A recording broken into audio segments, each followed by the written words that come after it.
है उसके नंबर में कोई बदलाव नहीं होगा, लेकिन जो श्रेणीवार है, जो कोटिवार है, कैटेगरी है, उसमें बदलाव होगा। कैटेगरी वार सीटों की संख्या में बदलाव हो सकता है और उसके आधार पर जो रिजल्ट है उसमें SC, ST, OBC या सामान्य, उनके रिजल्ट में परिवर्तन होगा और सामान्य श्रेणी को इसमें फायदा मिलने वाला है। यानी कि ये जो आरक्षण का 50% आरक्षण इसमें लागू होगा तो इससे सामान्य श्रेणी के जो अभ्यर्थी होंगे उनके कट ऑफ में गिरावट दर्ज की जाएगी।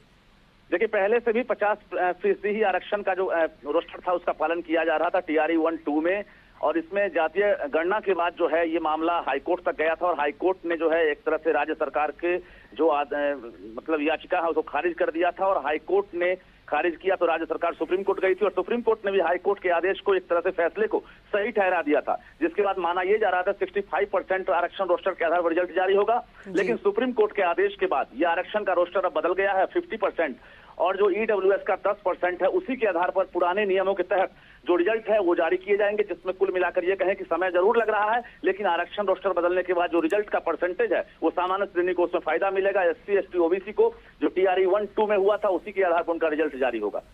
ठीक है रजनीश, बहुत धन्यवाद आपका इन तमाम जानकारियों के लिए।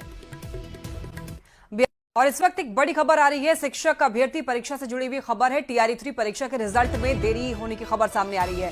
अब 8 सितंबर से पहले रिजल्ट जारी करने का लक्ष्य रखा गया है। 50% आरक्षण रोस्टर की वजह से देरी है। देखिए, जिलों से विभाग ने फिर से रोस्टर क्लियरेंस मांगा है। रोस्टर क्लियरेंस आने पर शिक्षा विभाग GAD को भेजेगा और GAD से आयोग को फाइनल आरक्षण रोस्टर भेजा जाएगा। TRE 3 में कुल 87,774 वैकेंसी में कोई सीट नहीं होगी। और आपको बता दें कि SC, ST, OBC के आरक्षण का जो दायरा है कम करके कुल 50% आरक्षण के